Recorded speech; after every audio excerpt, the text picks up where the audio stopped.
My name's Yusuf. I'm 52 years of age. I've been a Muslim for 27 years.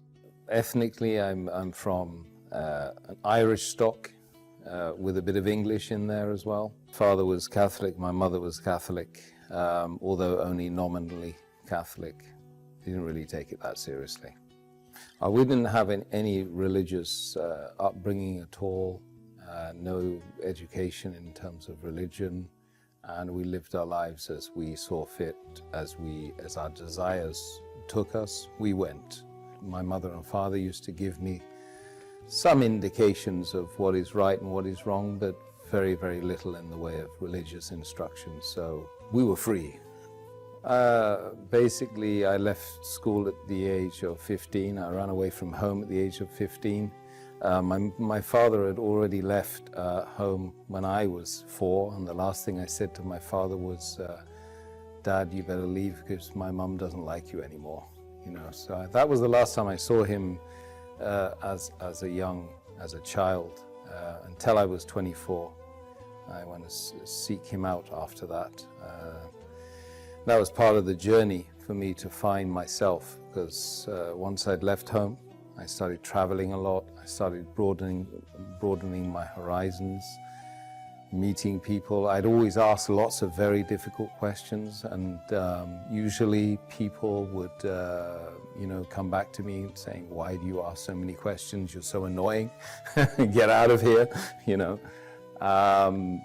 But I kept asking questions because my idea was that I'm on this amazing journey with thousands of people around me, millions of people around me, and I should be asking them, like they should be asking me, what's it all about? Where's this journey taking us? You know, has someone got a roadmap? You know, where's the sat nav? You know, so yeah, I mean, I spent years and years and years asking and traveling and asking again.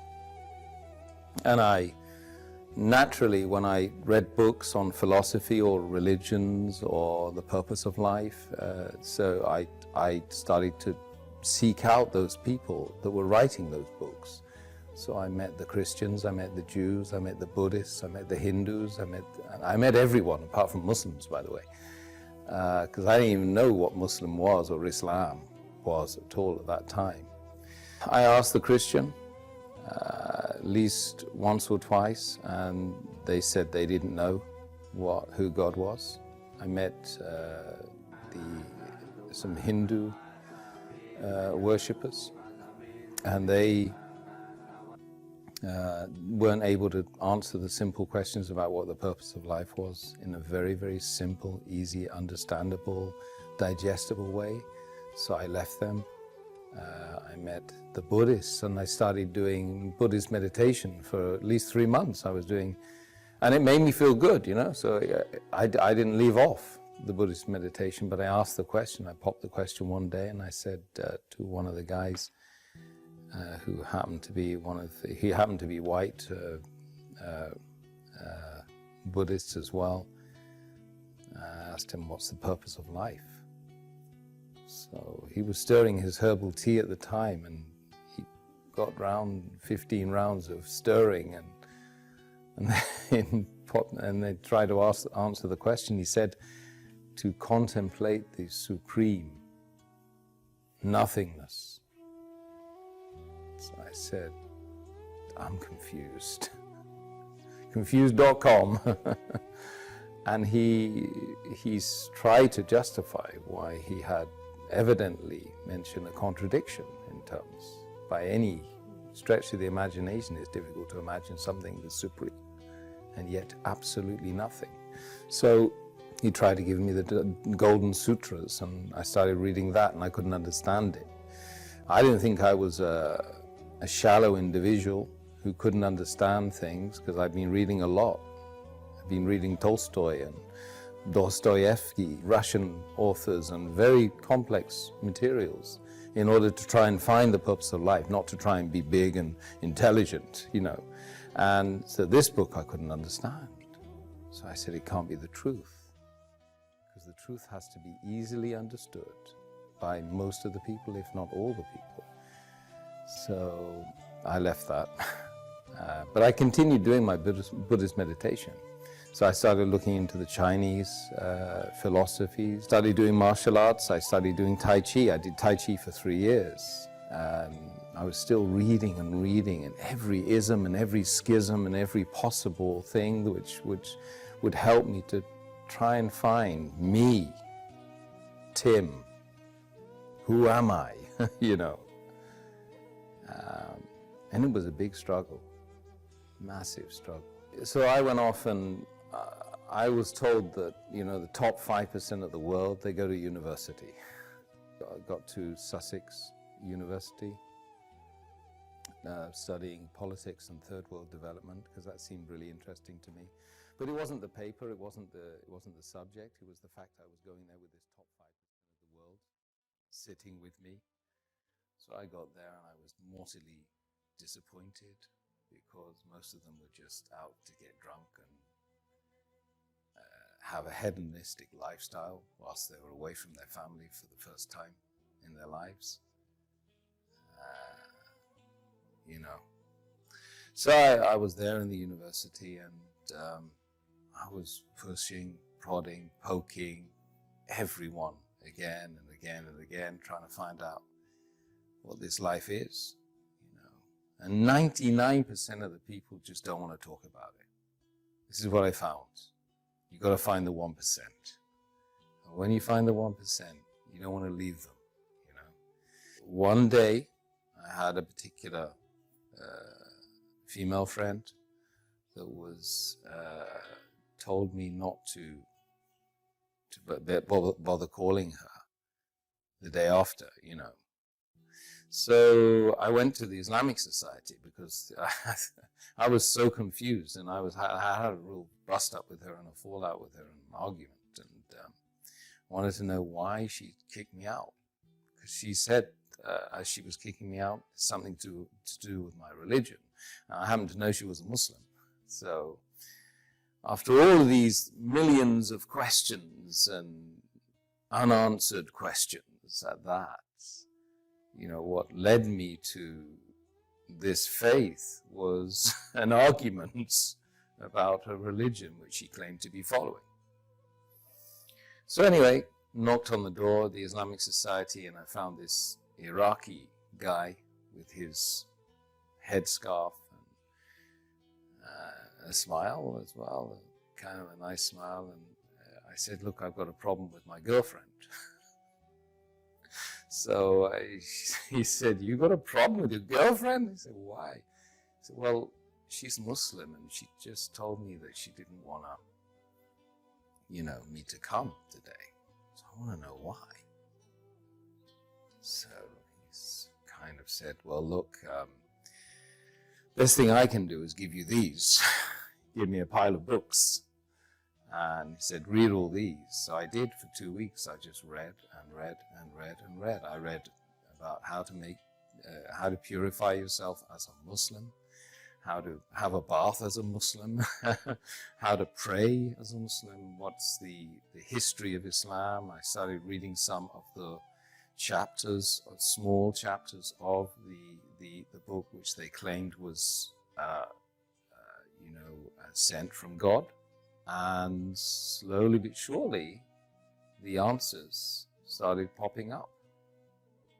Just miraculously from this incident. Then I discovered, of course, that the month was Ramadan.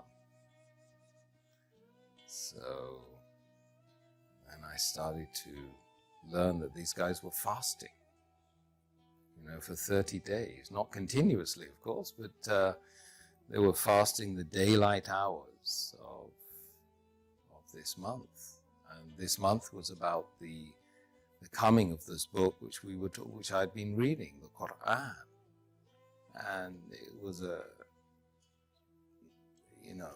it was a revelation to me at the time as well, because of course I never knew Islam, Muslims. That was the first time I heard about Islam, but I never ever knew that Islam was a way that white, you know, Catholic people like me, growing up in Britain, could possibly accept. I thought it was a religion for brown people and ethnics, you know. So I slowly but surely started getting the answers to the questions that I had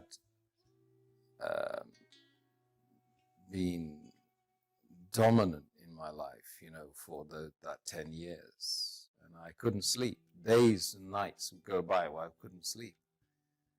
There were moments when, you know, I just think, what's the point of this life without knowing, you know, without having any certainty about a direction, about a purpose? What's the point? I mean, would anyone go on a journey without knowing the destination, the purpose? Absolutely not. You know, this is plaguing me every day. I would be looking at the stars, and I would be literally crying every night, crying myself to sleep, because, you know, you're tiny and this is huge, and this has a game plan. This is more than just you know, a mere coincidence, a mere happening, that's something that's just happened out of nothing. This is by design. And you have to find the purpose. So you come across this book which answers all of the questions. You don't like what you read. Some of it you don't like. But it's kind of good for you, right? You realize it's good for you. And it was probably the third week of Ramadan then. I was reading that, and I was watching these guys that were fasting, and they were praying in that place 5 times a day in that center. And I would join them, and I would be doing the prayers with them, but I couldn't really know what was going on, but it felt right. And one day I woke up and I said, look, I'm going to fast today, because the fasting is the thing that really seemed to be very attractive, and it was a challenge for me, and I thought it might help me in the journey. So I prayed. I started fasting that day, and it was like somebody had removed the blindfold. They'd unlocked the door. They'd removed the earmuffs, and I was able to think clearly. And just that moment, on that day, on that time, was the moment when I found Islam. Because, you know, when you're fasting sincerely to find the one that created everyone here and everyone out there and everyone that's going to be created later on, after we go and we leave this planet and leave this journey, is the ultimate sacrifice, when you give off your food and give away the luxuries that you have and water, and you do it sincerely, seeking the face of the one that created you, is the moment when you found yourself, you know. So that was that day. That was the day, and I hadn't taken what was called the Shahada, or the declaration of faith, because I thought, well, God knows me better, so why would I bother, you know? Anyway, I went on right until the end of Ramadan, and one night I was just super aware of myself, of being like needing to get rid of the past and start something new. It just felt like that. So the whole night I was just like, I was making this ritual ablution, you know, watching, because I was reading it all the time in the books I had with me, and trying to get rid of something that was in the past. And then in the morning, very early in the morning, I just walked. I went up and I started looking for a mosque. I went into a mosque, I got to the top of the stairs and the guy grabbed hold of me and said, look, what's going on? What are you here for? Can we help you? I said, yeah, I've just come to embrace Islam. He said, well, we don't know you. I mean, we've never seen you. What do you know about Islam? Well, so I've been reading about Islam for the last 2-3 weeks, in fact, and I've been fasting as well. So they were quite surprised. They said, well, have you washed? I said, I've been washing the whole night, man. I made the declaration of faith. And then I kind of got hugged by 300 men, you know, and I'd never been hugged by a guy before. Not even my father, I don't think. I remember feeling that it really was a very amazing moment, and it was unlikely that I would feel that way again. That feeling of elation, the feeling of, actually I felt very relieved, because imagine spending 10 years searching and searching for something which you don't even know what that is. It's not like you go on, you search for something, right, which you know, and you pretty much know where you drop that thing. So you've got a very small area that you can check, you know, from home to work, back to school. Yeah, I can retrace the journey. But with something like the purpose of human existence in a sea of 8 billion people with millions and millions of potential miles you need to travel, and that took me 10 years. I was 25 or 26 by the time I embraced Islam, and so the feeling was amazing. It was something which is groundbreaking. And then, of course, ever since, you know, we've got all the challenges of being a person who does claim to believe in God. So I didn't really have any concerns about, you know, taking that plunge and becoming a Muslim, because I was doing it sincerely to try, and if I didn't do it, what was I going to do instead? I would, you know, I was destined to fail, to literally become an alcoholic, or to be a person that would just live their life as a hermit. Literally, that's the way I was thinking at the time before I embraced Islam. So I didn't really have any hang-ups about accepting something that was going to really, truly speaking, help me here. It doesn't matter, the external didn't matter to me. At that point, I would do anything to find the truth. And there's a lot of people out there like that in this world. I've met lots of them, and they genuinely good people. You know, they have that feeling in their heart. They really want to spit it out. But really, there's nothing to be fearful of. Rather, that you should be fearful of the fact that you're not being sincere to yourself, true to yourself. That creates mental conditions. There's a lot of people that have psychosis and mental issues because they're not true to themselves. What their heart and their soul is telling them, they're not doing that. And this is, you know, we call it hypocrisy. We mustn't be hypocrites. A community of Muslims practicing the faith of Islam is a family that most people don't have. And I gained that family. It's 1.6 or 1.7 billion people worldwide. I go and visit them. I can just say, peace be unto you, in a gathering of people in a room, and I've got potentially 1,000 invites right in front of my face, you know.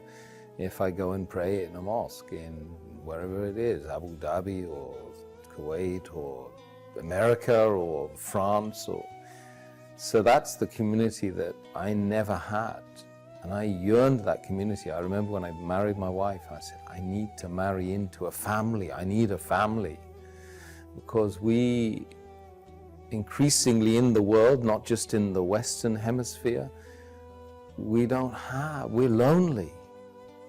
You know, 40% or more of the population of London lives on their own. That's shocking. People don't even know their neighbors. This is just London. London, number one capital of the world, right? That everybody loves to be part of. But people are not part of each other, you know. They're distant from each other. So I believe that the greatest thing that the faith of Islam gave me, apart from the massive direction and being able to have secure in the fact that there is a purpose. I don't need to go out to the pubs and get drunk anymore. If I want to get drunk, I just pray. You know, if I want to find direction, I've got the sat-nav. I've got the map. If I want to know anything about the faith, I rest assured I can go to someone who knows about the faith, and they will give me direction as well. And I have that massive, beautiful, unending family. And if you find the right members of that family, then you feel great.